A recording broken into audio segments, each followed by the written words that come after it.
Ja, aitäh! Et nagu Karina juba ütles, et siis räägin teile põgusalt ühest üle-euroopalisest projektist, mis käsitleb nii sellist praktilist tegevust, kui ka tegelikult selles on päris mitmeid nagu teaduslikke komponente. Et see on päris ulatuslik projekt. Aga taustaks siis võib-olla veel väikseks sissejuhatuseks nii palju, et mitte nagu haigused ehk siis kroonilised haigused, nagu meid ka nimetame, on suurel määral ennetatavad. Ja nad põhjustavad tegelikult väga suurt haiguskoormust kogu Euroopas, et WHO hinnangul 1,8 miljonit välditavat surma aastas. Ja nendest 60% on hinnanguliselt ennetatavad läbi nende tegevuste, mis on suunatud just nimelt riskiteguritele. Ja ülejäänud 40% on välditavad läbi selle, et kui me pakuksime õigeaegset ja kvaliteetset arstiabi või terviseabi. Ja loomulikult kaasnevad nende haigustega ka väga suured kulud. Nii et igal juhul, nagu me oleme ka terve hommiku kuulnud, et tegemist on väga suure probleemiga. See projekt siis on rahastatud Euroopa Komisjoni poolt ja kestab siis perioodil 2024–2027. Selles osaleb 25 riiki, mis on näha ka siin kaardil, et enamik Euroopa riikidest on projekti kaasatud. Mingil põhjusel on välja jäänud meie naaberriik Läti ja ka Holland, aga enamik teisi on kaasatud. Projekti koordineerib Norra. Ja selles on 10 sellist suurt tööpaketti, selle all terve rida tegevusi. Eestis juhib seda projekti siis Tervise Arengu Instituut ja partnerina oleme kaasanud ka Tartu Ülikooli, kes siis osaleb ühes alaprojektis. Selle projekti eesmärk on väga niimoodi hästi üldiselt sõnastatult on see, et meil oleksid paremad andmed, et meil oleksid paremad seiresüsteemid, et mõõta nii riskitegureid kui haigusi, et me saaksime uusi teadustulemusi, uusi poliitikasoovitusi, me koondaksime kokku oma teadmisi erinevatest teadustulemustest ja ka testida, juurutada täiesti uusi lahendusi. Et üks hästi suur selle projekti fookus on see, et me jagaksime kogemust üle Euroopa, et kui ühes Euroopa riigis näiteks tehakse midagi tõhusalt, et siis seda teadmist, seda kogemust jagada ka teistele riikidele, et teised ei peaks alustama nullist, vaid saaksid võtta selle praktika üle, kohandada oma vajadustele ja siis rakendada ka endal. 6 sisulist tööpaketti keskenduvad siis väga erinevatele tervist mõjutavatele teguritele ja need võib väga laias laastus jagada nagu 3 suunda, et ühed on siis sellised tegevused, mis on suunatud nagu siis üle-euroopalisele või riikide tasandile, sellistele seadusandlusele, regulatsioonidele, maksustamine seal väga oluline osa, sellisele üldisele tervist toetavale elukeskkonnale. Aga tervis igas poliitikas on siin nagu hästi oluline komponent. Siis teine tasand on selline kas kohaliku omavalitsuse, tööandjate, haridusasustuse tasand, et kuidas suunata neid tegevusi ja sekkumisi just sellele tasandile. Ja viimane oleks siis selline individuaalne tasand, ehk siis inimesele endale suunatud tegevused. Ja otsast siis pihta hakates siis alustades regulatsioonidest, et doktor Serka juba tõi seda just välja, et tegelikult need üle-euroopalised ja üldised regulatsioonid on väga olulised, eriti kui me räägime nikotiinitoodetest, et me suudaksime seda nagu vähendada. Ja selle projekti raames on tehtud selline ülevaade, mis siis hindab, et kui põhjalikud siis on need nikotiinitooteid puudutavad regulatsioonid Euroopa riikides. Neid hinnati siis sellisel skaalal, mis sisaldas 7 domeeni, mis on siin ära toodud, millised aspekte seal kõike hinnati ja arvutati siis iga riigi kohta see skoor skaalal 0–100. Ja siin kaardil on näha, et kõige edukam riik selle nikotiinitoodete regulatsioonide suhtes on Norra, mis sai siis maksimumpunktid. Ja teises äärmuses on sellised riigid nagu Horvaatia, Kreeka, Rumeenia, Ukraina, kus siis on suhteliselt madalaks jäi see skoor. Eesti on kuskil keskel, natuke üle poole oli see skoor, nii et meil on regulatsioone, nagu ilmselt ka meie poliitikajuht võib kinnitada, aga samas on ka mingeid aspekte, mis meil tegelikult ei ole päris hästi kaetud, et seda kindlasti saab veelgi parandada. Teine temaatika, kus ka regulatsioonid omavad päris olulist rolli, on toidukeskkond. Ja selles projektis üle-euroopaliselt tehakse päris palju tööd selleks, et vaadata, et millised regulatsioonid on juba olemas või millised nad võiksid olla, kuidas neid ühtlustada üle Euroopa. Et kuidas hinnatakse üldse toidu kvaliteeti, märgistust, toodete koostist ja on tehtud ka mitmeid ülevaateid sellest, et millised need Euroopa riikide toiteväärtused näiteks on ja see raport on ka varsti tulemas, et siis saab sealt ka täpsemalt lugeda, mis see teadmine on meil nii-öelda sellist Euroopa toidu- ja toitumispoliitikast. Siis keskkonda veel puudutavalt või sellist suurt riigi tasandit veel puudutavalt, siis üks päris oluline tegevus puudutab ka õhusaaste ja müramõju tervisele. Üritatakse vastata küsimustele, et kuidas need kehtivad piirmäärad, kas need tagavad piisava tervisekaitse, kas nende nii-öelda keskkonnakemikaalide piirmäärad samamoodi tagavad piisava tervisekaitse ja kuidas üldse õhusaaste ja müra meie tervist ja riigi rahakotti mõjutavad. Ja seal töötatakse välja ka erinevaid nii-öelda metoodikaid ja näiteks on ka loodud üks mudel, mida siis hetkel Tallinnas testitakse. Ja selle põhjal koostatakse poliitikasoovitusi ja need saavad ilmselt ka varsti nii-öelda nagu kättesaadavaks. Siis tervis igas poliitikas on selline lähenemine, mis tähendab nagu seda, et mis tahes poliitika, mitte ainult tervisepoliitika, vaid mis tahes poliitika, on see siis majanduspoliitika, kliimapoliitika, regionaalpoliitika, selle rakendamisel, kas seal võetakse arvesse tervisemõjusid. Ja selle kohta on tehtud ka päris põhjalik ülevaade ja siin on siis toodud välja mõned tulemused sellest, et mida siis Eesti ülevaade on näidanud, et seal vaadati nii dokumente, mis meil Eestis on nii-öelda poliitikadokumente, kui siis tehti ka ekspertintervjuusid ja selle põhjal on see kokkuvõte kokku pandud, ka see saab varsti lähikuudel sinna avalikuks. Et see tulemus on see, et jah, meil integreeritakse neid põhimõtteid järk-järgult juba päris mitukümmend aastat, aga mõistet ennast üldiselt kasutatakse pigem harva. Valdkondade ülesene koostöö on pigem nagu hajutatud ja üldine selline tervisemõjudega arvestamine poliitikates pigem nagu ebajärjekindel, et see ei ole nagu väga selline läbiv. Ja võib-olla need peamised probleemid, mis seal ka välja tuuakse, on see, et see juhtimine on võib-olla natuke killustatud ja selge koordineerimine puudub. Rahastus on pigem projektipõhine, eelarved on sektoripõhised ja päris mitmed sektorid tegelikult mõistavad seda võib-olla ka natuke erinevalt ja seetõttu need asjad ei jõua ka ühtemoodi poliitikasse. Et see lõppjäreldus on see, et üldiselt see alus selleks rakendamiseks on tegelikult väga tugev, on meil olemas ja seda ka riiklikes suurtes strateegiadokumentides seda puudutatakse, aga see eeldab rohkem järjepidevust ja tugevat juhtimist, et see tervis igas poliitikas jõuaks paremini nii-öelda rakendamisse. Ebavõrdsuse temaatika siin just professor Aarens tõi nagu hästi oluliselt välja, et tegelikult ebavõrdsus, mis on siis tingitud nii-öelda vanemate, kas siis lapsevanemate või inimeste endi või perekondade sotsiaalmajanduslikust seisundist, et see mõjutab hästi palju ära, milline on ka laste nii-öelda terviseseisund. Ja siin ühes tööpaketi raames on selles projektis ka uuritud seda, et kuidas siis ebavõrdsust erinevate riikide poliitikadokumentides käsitletakse. Ja jällegi on järeldus see, et see on üsna ebaühtlane, et sellesse uuringusse kaasati 17 riiki, töötati läbi siis 60 dokumenti, mis puudutavad riskitegureid, kus siis käsitletakse ebavõrdsust ja 27 dokumenti, mis on suunatud nagu haigustele. Ja järeldus on see, et ebavõrdsust käsitletakse päris palju, aga käsitlus jääb selliseks pealiskaudseks, seda pigem nagu markeeritakse ära. Ja kui me riskitegurite dokumente vaatame, siis seal käsitletakse ebavõrdsust palju rohkem kui haiguste puhul.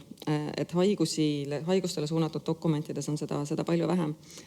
Ja põhiliselt on see fookus sotsiaalmajandusliku staatusel, sool, vanusel, võib-olla ka geograafilisel jaotusel või piirkonnal, aga oluliselt väiksem fookus ebavõrdsuse puhul on siis vähemustel, puuetega inimestel, usulistel vähemustel, samuti siis seksuaalsel sättumusel. Ja kas see, et kuidas nagu ebavõrdsust seiratakse riikide tasandil, kas see on tänasel hetkel ikkagi üsna puudulik ja haigustele suunatud dokumentide puhul on seal välja toodud ka seda, et need enamasti ei käsitle terviseteenuste kättesaadavust ebavõrdsuse mõistes ega ka seda taskukohasust, et kuidas see nagu meie ebavõrdsust kas siis leevendab või süvendab. Need olid nüüd mõned näited just sellest, et kuidas me nagu riikide või nii-öelda riigiüleselt või riigi tasandil nii-öelda millised tegevused selles projektis toimuvad.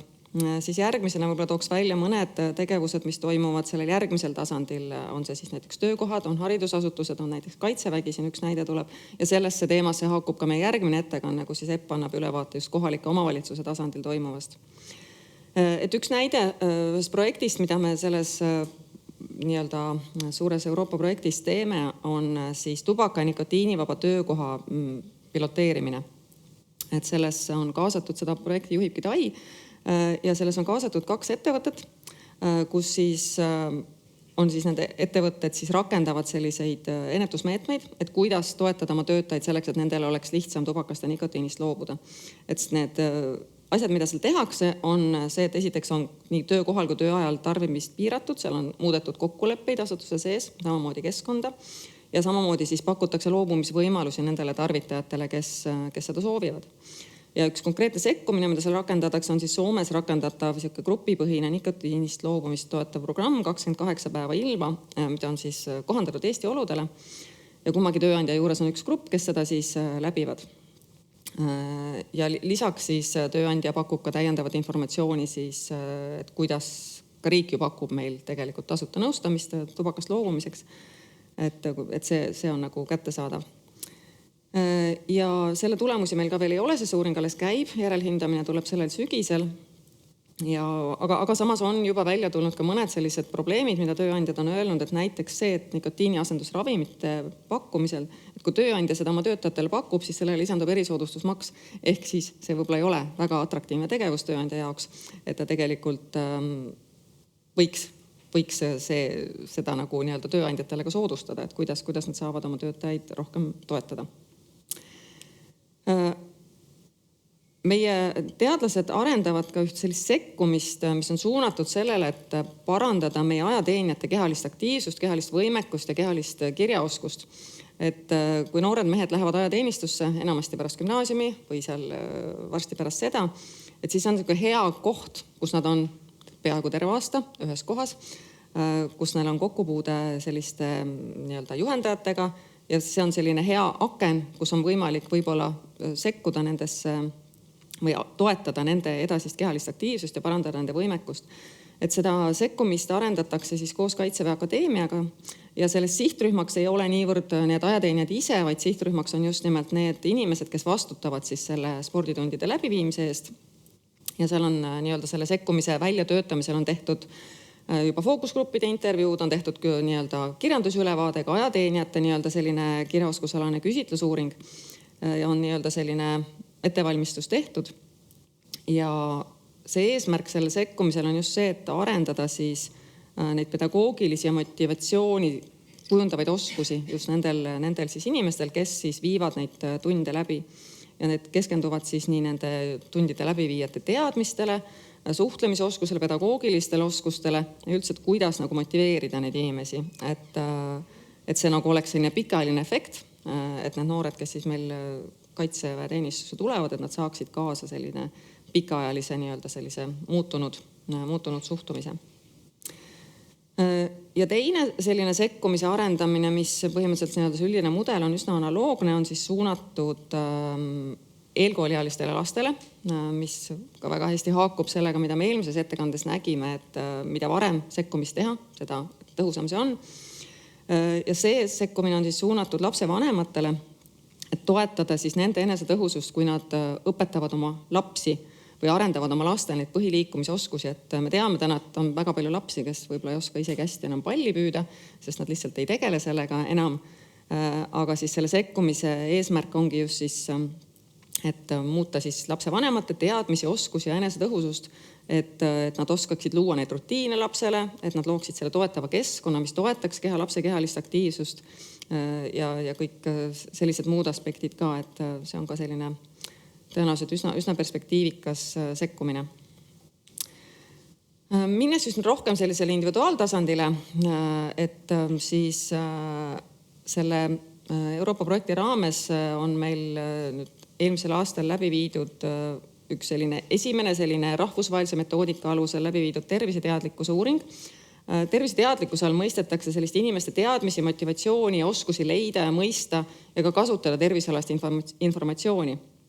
Ja siis hinnati selles küsitlusuuringus selliseid erinevaid terviseteadlikkuse aspekte, digitaalne, kommunikatiivne, vaktsineerimisega seotud, vaimse tervisega seotud, kommunikatiivne siis see, et kuidas inimene suhtleb, ütleme tervishoiuspetsialistidega.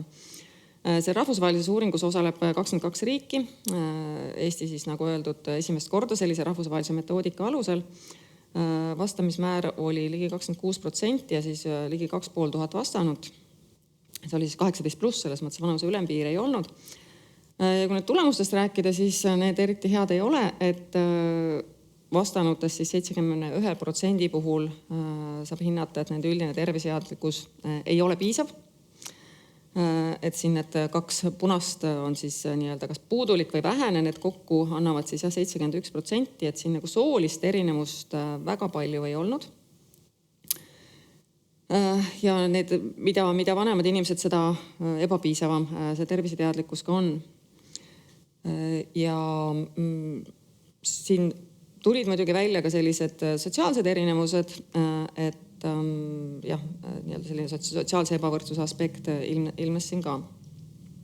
Aga need tulemused siis ka avaldatakse varsti ja siis saavad ka juba loetavaks. Niisiis üks selline teadusprojekt, millega me plaanime selle Euroopa projekti raames liituda, on siis Põhjamaade kutsevähi uuring NOCA. See on siis Nordic Occupational Cancer Study, mida Põhjamaa riigid, Taani, Island, Soome, Rootsi, Norra on juba läbi viinud juba alates väga ammusest ajast. Et see uuring seisneb selles, et lingitakse omavahel siis rahvaloendustest pärinevad andmed inimeste ametinimetuse või ametikoha kohta siis vähiregistri andmetega, et tuvastada vähiriske. Ja esimene loendus, mille andmed seal Põhjamaades on juba kaasatud, on siis pärineb aastast 1960, ehk siis väga pikaajaline uuring. Ja seal on kokku 23 miljonit inimest on juba selles uuringusse kaasatud ja selle uuringuga on näidatud ära päris mitmeid selliseid seoseid just ametite ja vähiriskide vahel, võib-olla sellised mõned sellised välja tuues, siis loomulikult kõik asbestiga seotud nii-öelda vähiriskid on seal leidnud kinnitust, aga ka näiteks siis puidutööstuses puidutolmu ja ninaneeluvähi vaheline seos, mis on muidu väga harv haigus ja sellises väiksemates kohortides on seda raske hinnata. Siis, aga ka ütleme näiteks korstnapühikjate erinevaid terviseriske, näiteks teenindajate, kes on siis tubakasuitsu või alkoholiga kokku puutavate teenindajate, kopsuvähiriske ja nii edasi.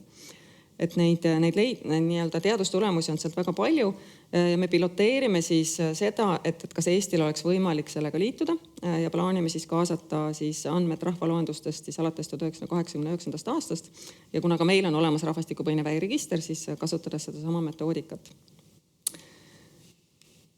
Siis veel üks mõte, mis meil on ja mida me tahaksime ellu viia selle projekti raames on see, et Eestis meil täna ei ole sellist keskset infosüsteemi, et kus siis registreeritakse individuaalseid riskitegurite andmeid. Ja nii-öelda näiteprojektina meil siin nikotiinitoodete kasutamise andmed, et see vajadus kerkis paljuski esile sellest, et kui meil viiakse riigist läbi kopsuvähi sõeluuringut, siis perearstid võtavad inimestega ühendust, küsitlevad neid päris põhjalikult, panevad kirja, et kui palju nad suitsetavad, kui kaua nad on suitsetanud, aga see info jääb selle perearsti enda kabinetti ja see ei jõua kuhugi keskesse lahendusse, kuigi väga paljud arstid, võib-olla see on esimene küsimus, mida inimesed küsitakse, kui ta arsti juurde jõuab, kas te suitsetate, kui palju te suitsetate ja nii edasi. Et see info võiks olla keskelt kättesaadav nii-öelda tervise infosüsteemis. Ja see ongi see, mida me üritame siis selle projekti raames nagu luua sellist nii-öelda keskset registreerimist tervise infosüsteemis, mida saaks siis kasutada ühelt poolt tervishoiutöötajad, nad saaksid neid andmeid sinna sisestada, nad saaksid neid ka kasutada ja teisalt võib-olla luua siis ka inimesele võimalus, et ta siis läbi terviseportaali saaks neid andmeid sinna sisestada. Ja neid saaks kasutada väga mitmel otstarbel. Loomulikult kliiniline andmekasutus nii-öelda sellise igapäevase nii-öelda arstiabi pakkumise käigus saaks inimestele võib-olla pakkuda individuaalseid sekkumisi vastavalt sellele, et millised on nende riskiprofiilid ja miks mitte teha ka rahvastikupõhist seiret. Ja selle raames me oleme juba koostanud sellise üsna põhjaliku ülevaate erinevatest instrumentidest, mida saab kasutada nikotiinitoodete kasutamise registreerimiseks ja siis mitte keskendudes ainult traditsioonilistele sigarettidele, vaid just ka kõik need uued nikotiinitooted. Ja loome siis koos Tehiku ja Tervisekassaga seda IT-lahendust ja on plaanis ka selle küsimustiku ja tehnilise lahenduse testimine. Ja lõpetuseks jõuan ka geneetikani, et doktor Serg siin juba selle geneetika rolli ja südame-veresoonkonna haigustest nagu hästi tõi välja. Et üks teema, millega siin selles projektis on tegeldud, on see, et analüüsida nagu üle-euroopaliselt, kuidas üldse suhtutakse või kuidas kasutatakse geneetilisi andmeid praktikas. Ja see on, selle küsitlusuuring näitab, et see on tegelikult väga erinev, et juba on ainult mõned üksikud riigid, kus üldse on selge juriidiline raamistik selle geeniandmete kasutamiseks. Eesti on üks väheseid, kus see nüüd alates 1. aprillist on olemas. Need vastanud eksperdid, kes siis vastasid, need pigem toetavad selliseid dünaamilisi mudeleid. Ja huvitaval kombel siis enamik ekspertidest toetab sedast, et patsiente peaks teavitama nii suure riskiga geenivariantidest, pärilikest sündroomidest ja farmakogeneetilistest leidudest, aga allapoole toetab seda, et peaks neid polügeenseid riskiskoore neile ka tutvustama, et mis, kuna see on uus teema, ilmselt ka nagu võõras teema. Ja veel viimane pilt siis meie koostööpartneri Tartu Ülikooli, mis tegelikult haakub väga hästi sellega, mida doktor Serg juba näitas, et see näitabki seda sama, et kuidas siis polügeensed riskiskoorid tegelikult seostuvad selle südame isheemiatõve haigestumusega, et siin alumisel teelel on siis nii-öelda need inimesed on grupeeritud siis vastavalt selle polügeense riskiskoori tasemele ja nendel, kellel on see kõige kõrgem, nendel on siis ka kõige suurem risk südamehaigustesse haigestuda. Ja see, kuna see erisus nii-öelda vanuskõverati vaadates ilmneb juba alates 45. eluaastast, siis see rõhutab just veelgi selle varase ennetuse tähtsust, et tegelikult saaks seda, kuna see polügeenne riskiskoor on juba meile ju sünniga kaasa antud, siis tegelikult seda ennetust saaks rakendada juba päris varakult.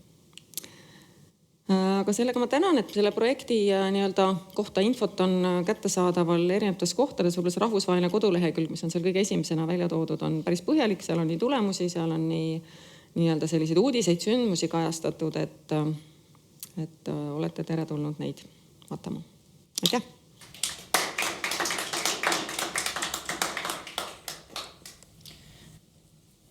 Aitäh, Kaire! Väga tore on näha, et oleme ka praktilisele ennetusele juba rõhku panemas.